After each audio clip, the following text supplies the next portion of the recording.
UP में Congress party को लगा बड़ा झटका। वाराणसी के पूर्व सांसद राजेश मिश्रा भाजपा में शामिल। बीजेपी में छाई भयंकर जश्न की आंधी। लोकसभा चुनाव से पहले यूपी में कांग्रेस पार्टी को बड़ा झटका लगा है। वाराणसी से कांग्रेस के सांसद रहे राजेश मिश्रा मंगलवार को भाजपा में शामिल हो गए। दिल्ली में रविशंकर प्रसाद और अरुण सिंह के सामने राजेश मिश्रा ने भाजपा ज्वाइन कर ली।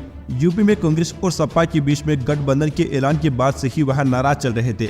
अपनी नाराजगी को खुलकर उन्होंने व्यक्त भी किया था। पिछले लोकसभा चुनाव में कांग्रेस ने उन्हें सलेमपुर से मैदान में उतारा था। इस बार भी वह टिकट के दावेदार थे।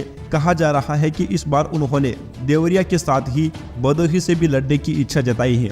माना जा रहा है कि भदोही की सीट से भाजपा उन्हें टिकट दे सकती है। राजेश मिश्रा 2004 से 2009 तक वाराणसी के सांसद रहे हैं। उन्होंने तब के कद्दावर भाजपा नेता और लगातार कई बार से सांसद रहे शंकर प्रसाद जायसवाल को हराया था। दिल्ली में भाजपा ज्वाइन करने के बाद राजेश मिश्रा ने कहा कि कांग्रेस में उन्हें अपमानित किया जा रहा था।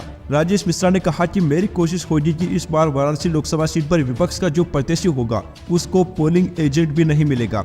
ये सौभाग्य की बात है कि मोदी जी वाराणसी के सांसद हैं। पूरी दुनिया में मोदी जी ने देश का नाम रोशन किया है। सपा और कांग्रेस के गठबंधन के बाद ही राजेश मिश्रा ने पार्टी नेतृत्व के खिलाफ मोर्चा खोल दिया था। यहाँ तक कहा था कि यूपी में कांग्रेस ने सपा के सामने सरेंडर कर दिया। गठबंधन में कांग्रेस को जो सीटें मिली हैं वहाँ पर पार्टी के पास उम्मीदवार ही नहीं है। उन्होंने कहा कि न्याय यात्रा में जातियों पर संबोधित करना गलत बात है। कहा था कि राहुल गांधी भारत जोड़ो न्याय यात्रा नहीं, भारत तोड़ो न्याय यात्रा की तरह काम कर रही है। कई वरिष्ठ नेता पार्टी से नाराज हैं। उन्होंने दावा किया था कि कांग्रेस का संगठन खत्म हो गया है।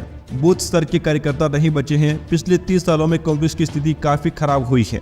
Subscribe now and press the bell icon. Never miss an update.